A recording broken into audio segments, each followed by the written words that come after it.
Our final speaker is two people.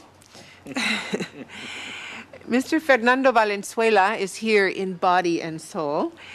He is ambassador of the European Commission to the United Nations, and he is going to present to us a message from Mr. Leonard Orban, who is the European Commissioner for Multilingualism. Mr. Valenzuela, may I give you the word? Thank you. Thank you very much. I think that properly speaking, I'm more a reader than a speaker. But anyhow, let me begin by saying that Mr. Leonard Orban, European Commissioner for Multilingualism, was looking very much forward to his participation in the seminar, but unfortunately he could not come to New York. So that's the reason why I will have the pleasure to read his message. I am going to do that right now. Since we are here in New York, I am reminded of the old quip that the United States of America and the United Kingdom are two countries divided by a common language. But if you are looking for a real paradox, you will find it in the European Union. Our 27 member states are united, not through a common language, but by giving equal place to all our 23 official languages, no matter how big or small. The European Union is just 50 years old. Over the decades, our living standards have improved and our economies have been converging. We drive similar cars, we drink the same brands of coffee, we shop at the same chain stores. But even as we mingle more easily and enjoy the freedom to live and work in any member state, one feature still marks us out, our mother tongue. It is by our languages that you will know us. Unity in diversity is the EU's motto. It is the principle that underpins the entire European Union project, and languages are the icons of this diversity. Our languages define our cultures and our identities. They must therefore be treated equally. This is the path taken by the EU from the beginning. The very first regulation introduced by the community in 1958 placed all official languages on equal footing. It is a tall order, but it works. Today, we work in 23 official languages. Representatives from the member states can speak their own language in Parliament and at the Council meetings, where country representatives negotiate policies and adopt legislation. The Commission issues its legislation and proposals in 23 languages. A daily official journal publishes legislation and Europe-wide public works notices in all languages. Obviously, this involves employing a great number of people in the world's largest translation and interpretation services. But we are confident that the investment has paid off, not only in the thriving language industries. Each language itself gains. In many new member states, EU membership has injected new life into the national language. Because of the enormous variety of topics we deal with, translators and language experts have to create new words or resurrect words that have fallen out of use. Languages also matter for national governments and public authorities. They are dedicated to preserving their national culture and heritage. And language here is the jewel of the crown. However, preserving one's own language does not mean excluding others. In Europe, language diversity is a palpable reality.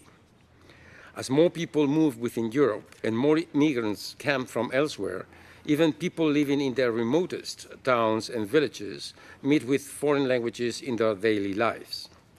In 2002, the member states agreed on a target of everyone learning their mother tongue plus 2 foreign languages. We are not near the target yet, but things are improving. International Year of Languages has given a significant boost to languages all over the world.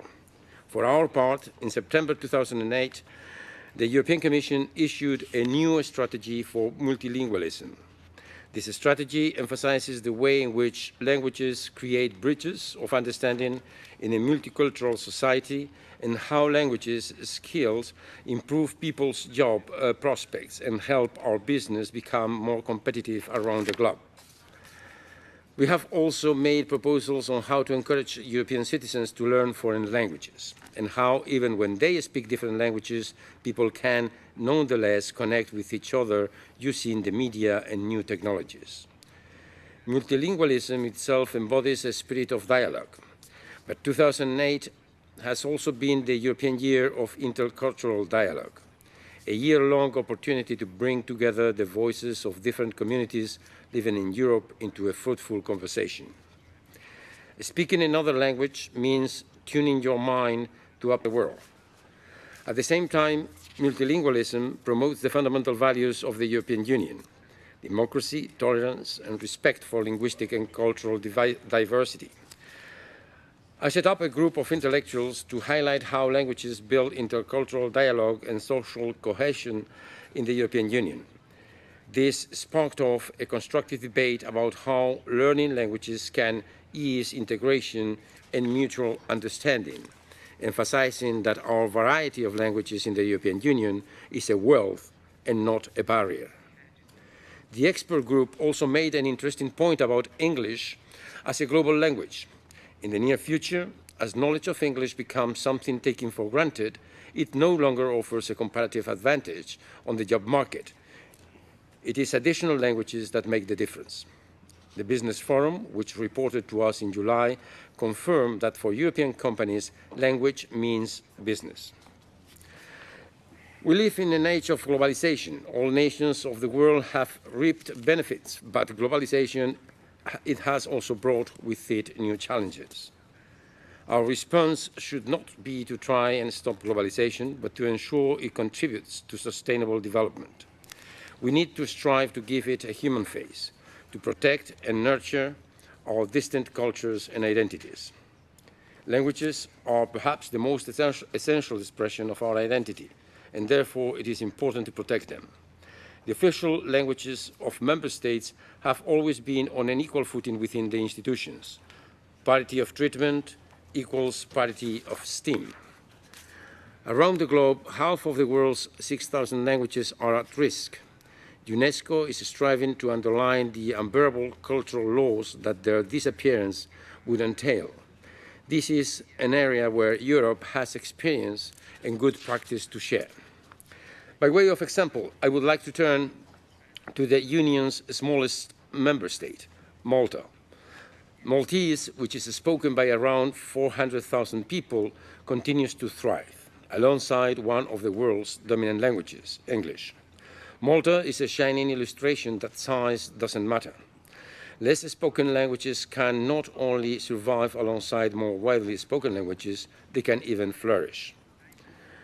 We also see the renaissance of many regional and minority languages in the EU.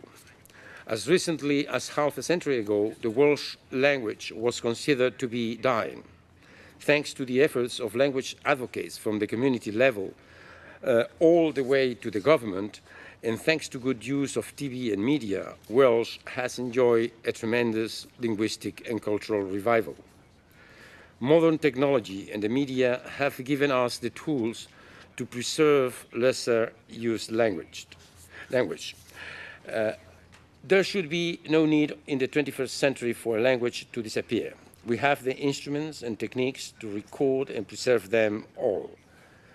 Organizations like ours have the skills to be aware of the different sensibilities and are therefore well placed to create tools to preserve and promote linguistic diversity.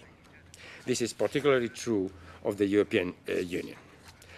And this is the end of the quote of the message of Commissioner Orban.